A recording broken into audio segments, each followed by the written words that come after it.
नमस्कार सर्वांना. मुख्यमंत्री युवा कार्य प्रशिक्षण योजना आपण जर बघितला असेल तर नवीन मुख्यमंत्री युवा कार्य प्रशिक्षण योजनेचं सुरू झालेलं आहे. आणि जर नवीन रजिस्ट्रेशन सुरू झालं आणि नवीन जर जानेवारीमध्ये नवीन प्रशिक्षणार्थी भरले गेले तर जुन्या प्रशिक्षणार्थ्यांचा कुठेही सहारा लागणार नाही. जुने प्रशिक्षणार्थी तसेच राहील. त्यामुळं आताच प्रशिक्षणार्थ्यांना संधी आहे की ज्या तुमची आस्थापना असेल, जे कौशल्य विकास विभाग असेल, मुख्यमंत्री युवा कार्य प्रशिक्षण योजनेतील जिथंही तुम्ही ज्या ठिकाणी विभागात जॉईन होते त्या ठिकाणी नवीन प्रशिक्षणार्थी भरता कामा नये. आणि जर नवीन प्रशिक्षणार्थी भरले तर तुमचा जो लढा होता तो अयशस्वी होऊन जाईल. जर नवीन प्रशिक्षणार्थ्यांना जर संधी दिली तर ज्याप्रमाणे या प्रशिक्षणार्थ्यांचे 11 महिने वाया गेले म्हणायला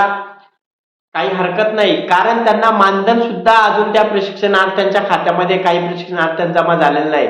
आणि जरी 11 महिन्याचं प्रशिक्षणार्थ्यांना मानधन भेटलं असेल तर त्या 11 महिने त्या प्रशिक्षणार्थ्यांना तिथं काम केलेलं आहे.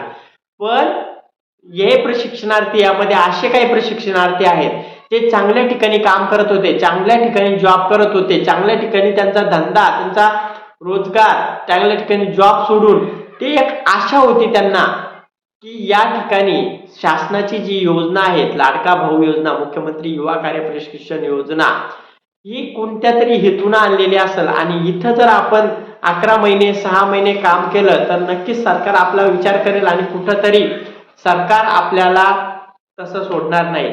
या हेतून चांगला जॉब सोडून, चांगला उद्योगधंदा सोडून प्रशिक्षणार्थी आहे ते या ठिकाणी आले. आणि आज त्या प्रशिक्षणार्थ्यांचे हाल बघत असाल तुम्ही. बऱ्याच ठिकाणी मोर्चे झाले. त्या बहिणींनो, त्या लाडक्या बहिणी, त्या लाडक्या भाऊ, काय अवस्था आहेत, काय प्रशिक्षणार्थ्यांना पोलिसांनी काय तिथं दंगा केला, काय प्रशिक्षणार्थ्यांचे हाल आहेत, काय रडत आहेत. अक्षरशः सगळे दुर्मिळ भागातून आहे, सगळे गरिबांचे लेकरं आहेत. आणि या प्रशिक्षणार्थ्यांचे जर असे हाल होत आहेत तर नवीन प्रशिक्षणार्थी सुद्धा भरून काय फायदा आहे. नवीन प्रशिक्षणार्थ्यांचा सुद्धा तेच हाल होणार आहे. 11 महिने कार्यकाळ केला नंतर तुम्हाला हाकलून देणार आहे घरी. जर अशी वेळ येत असेल, तुम्हाला 11 महिन्यासाठी तुम्हाला घेत असेल, 11 महिन्याने तुमचं एवढं एज्युकेशन शिक्षण होऊन जर तुम्हाला हाकलून देत असेल तर अशा प्रशिक्षणार्थ्यांचा, अशा प्रशिक्षणाचा काहीच फायदा होणार नाही सरकारला. नेमकी कशा हेतून हे प्रशिक्षण सुरू केलेलं आहे त्याचा हेतूच साध्य होत नाही. या प्रशिक्षणार्थ्यांना फक्त आणि फक्त वापर करून घेतला जात आहे.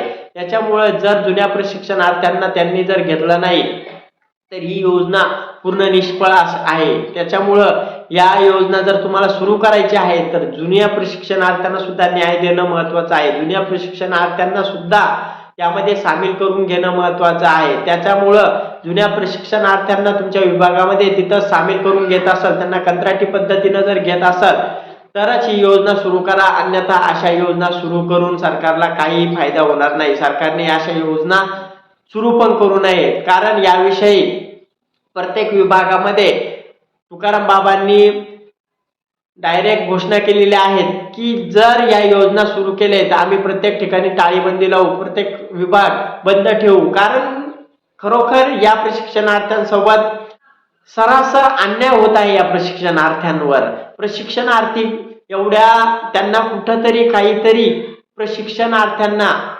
कुठंतरी एक संधी भेटली आपल्याला प्रशिक्षणार्थ्यांना मुख्यमंत्री युवा कार्य प्रशिक्षण योजनेतून, आणि त्याचं आपल्याला कुठंतरी सोनं करायचं आहे. या हेतून हे सगळे प्रशिक्षणार्थी या योजनेमध्ये सामील झाले, या योजनेसोबत जोडले आणि चांगल्या पद्धतीने काम करून जर त्यांना त्या मोबदला सुद्धा व्यवस्थित वेळेवर भेटत नसेल आणि त्यांचा सरकार विचार करत नसेल तर खूप शोकांतीची गोष्ट आहे. याच्यावर नक्की विचार करा आणि या प्रशिक्षणार्थ्यांचा, जुन्या प्रशिक्षणार्थ्यांना नक्की न्याय देण्यासाठी सगळे मिळून प्रयत्न करा. धन्यवाद.